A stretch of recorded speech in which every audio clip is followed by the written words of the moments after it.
Increasing immigration disrupts productivity and community, claims J.D. Vance.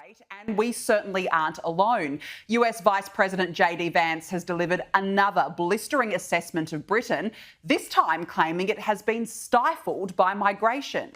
Whether we were offshoring factories to cheap labour economies or importing cheap labour through our immigration system, cheap labour became the drug of Western economies. And I'd say that if you look in nearly every country from Canada to the UK that imported large amounts of cheap labour, you've seen productivity stagnate. Joining me now is Sky News contributor Darren Grimes. Darren, good to see you. Thank you so much for joining me. Is J.D. Vance right?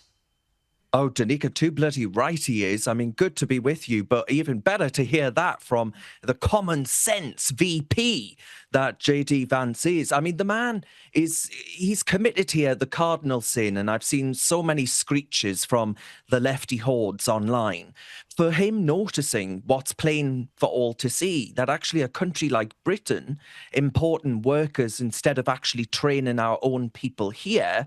And you look at the stats and surprise, surprise, productivity has sank down quicker than a pint at my local pub.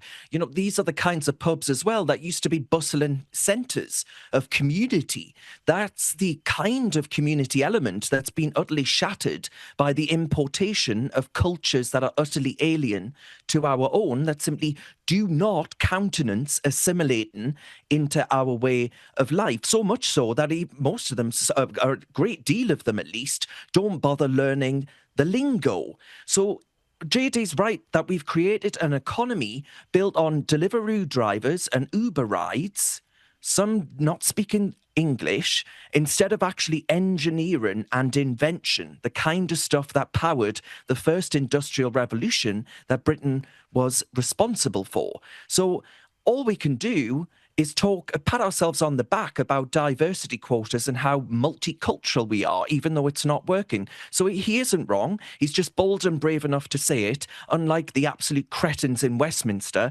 who'd rather open borders than open a factory full of British workers. No, you're spot on. And I just think it's this multiculturalism experiment that's just failing Western countries right now around the world, Darren. Look, meanwhile,